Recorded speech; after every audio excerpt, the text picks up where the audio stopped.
राधे राधे दोस्तों, आप सभी का मेरे चैनल पर स्वागत है। आज मैं आप सबको देवउठनी एकादशी की 3 कथाएं सुनाने जा रही हूँ। कृपया करके इस कथा को पूरा जरूर सुनें और इसे बीच में ना छोड़ें। कार्तिक माह के शुक्ल पक्ष की एकादशी को देवउठनी एकादशी, देवोत्थान एकादशी, देवउठनी ग्यारस, प्रबोधिनी एकादशी आदि नामों से जाना जाता है। इस दिन श्री हरि विष्णु निद्रा से जागते हैं। देवउठनी एकादशी की व्रत कथा। एक राजा के राज्य में सभी लोग एकादशी का व्रत रखते थे।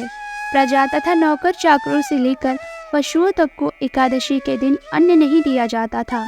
एक दिन किसी दूसरे राज्य का एक व्यक्ति राजा के पास आकर बोला, महाराज कृपा करके मुझे नौकरी पर रख लें। तब राजा ने उसके सामने एक शर्त रखी कि ठीक है, रख लेते हैं, किंतु रोज तो तुम्हें खाने को सब कुछ मिलेगा, पर एकादशी को अन्न नहीं मिलेगा।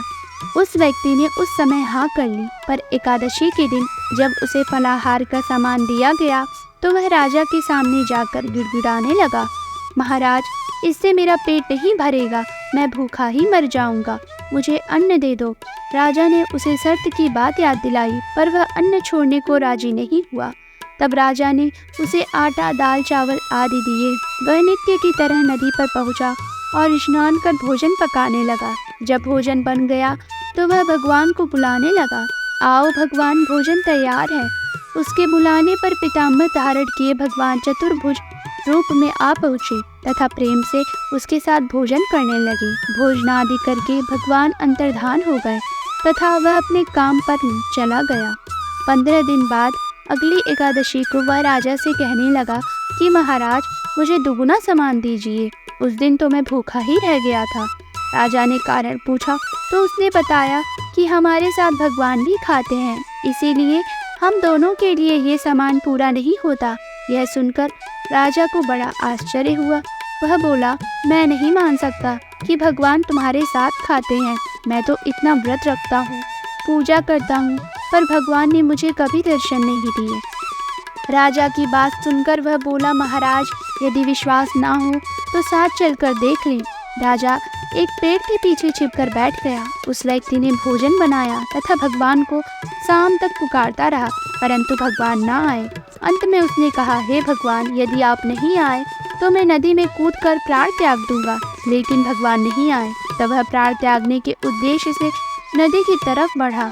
प्राण त्यागने का उसका दृढ़ इरादा जान शीघ्र ही भगवान ने प्रकट होकर उसे रोक लिया और साथ बैठकर भोजन करने लगे। खा पी कर वह उसे अपने विमान में बिठाकर अपने धाम ले गए। यह देख राजा ने सोचा कि व्रत उपवास से तब तक कोई फायदा नहीं होता जब तक मन शुद्ध ना हो।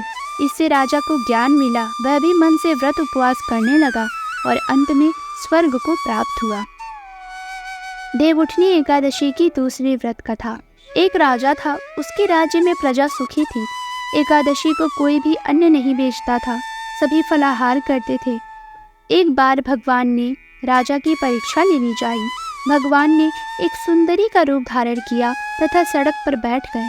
तभी राजा उधर से निकले और सुंदरी को देख चकित रह गए। उसने पूछा, हे सुंदरी, तुम कौन हो और इस तरह यहाँ क्यों बैठी हो? तब सुंदर स्त्री बने भगवान बोले, मैं निराश्रिता हूँ, नगर में मेरा कोई जाना पहचाना नहीं है, किससे सहायता मांगूं? राजा उसके रूप पर मोहित हो गया था। वह बोला, तुम मेरे महल में चलकर मेरी रानी बनकर रहो। सुंदरी बोली, मैं तुम्हारी बात मानूंगी, पर तुम्हें राज्य का अधिकार मुझे सौंपना होगा। राज्य पर मेरा पूर्ण अधिकार होगा। मैं जो भी बनाऊंगी तुम्हें खाना होगा। राजा उसके रूप पर मोहित था, अतः उसने उसकी सभी शर्तें स्वीकार कर ली। अगले दिन एकादशी थी। रानी ने हुक्म दिया कि बाजारों में अन्य दिनों की तरह अन्न बेचा जाए। उसने घर में मांसाहारी आदि पकवाए तथा परोस कर राजा से खाने के लिए कहा। यह देखकर राजा बोला, रानी आज एकादशी है, मैं तो केवल फलाहार ही करूँगा। तब रानी ने शर्त की याद दिलाई और बोली, या तो खाना खाओ, नहीं तो मैं बड़े राजकुमार का सिर काट लूँगी। राजा ने अपनी स्थिति बड़ी रानी से कही तो बड़ी रानी बोली, महाराज धर्म ना छोड़े, बड़े राजकुमार का सिर दे दे, पुत्र तो फिर मिल जाएगा, पर धर्म नहीं मिलेगा। इसी दौरान बड़ा राजकुमार खेलकर आ गया। माँ की आंखों में आंसू देखकर वह रोने का कारण पूछने लगा, तो माँ ने उसे सारी वस्तु स्थिति बता दी। तब वह बोला, मैं सिर देने के लिए तैयार हूँ, पिताजी के धर्म की रक्षा होगी, जरूर होगी। राजा दुखी मन से राजकुमार का सिर देने को तैयार हुआ तो रानी के रूप से भगवान विष्णु ने प्रकट होकर असली बात बताई। राजन, तुम इस कठिन परीक्षा में पास हुए। भगवान ने प्रसन्न मन से राजा से वर मांगने को कहा तो राजा बोला, आपका दिया सब कुछ है, हमारा उद्धार करें। उसी समय वहाँ एक विमान उतरा। राजा ने अपना राज्य पुत्र को सौंप दिया और विमान में बैठकर परम धाम को चला गया। देवउठनी एकादशी की एक प्रमुख कथा शंखासुर नामक राक्षस की है। शंखासुर ने तीनों लोकों में बहुत ही उत्पात मचाया हुआ था। तब सभी देवताओं के आग्रह करने पर भगवान विष्णु ने उस राक्षस से युद्ध किया और यह युद्ध कई वर्षों तक चला। युद्ध में वह असुर मारा गया और इसके बाद भगवान विष्णु विश्राम करने चले गए। कार्तिक शुक्ल एकादशी के दिन भगवान विष्णु की निद्रा टूटी थी और सभी देवताओं ने भगवान विष्णु की पूजा की थी। शिव महापुराण के अनुसार पौराणिक समय में दैत्यों का राजा दंभ हुआ करता था। वह बहुत बड़ा विष्णु भक्त था।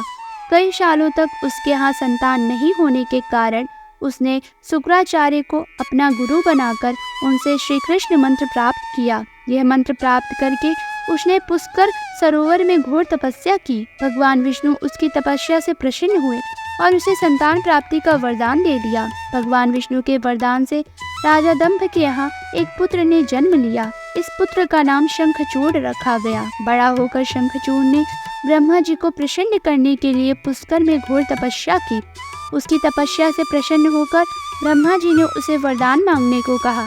तब शंखचूड़ ने वरदान मांगा कि वह हमेशा अजर अमर रहे, वह कोई भी देवता उसे नहीं मार पाए। ब्रह्मा जी ने उसे यह वरदान दे दिया और कहा कि वह बद्री वन जाकर धर्मध्वज की पुत्री तुलसी जो तपस्या कर रही है उससे विवाह कर ले।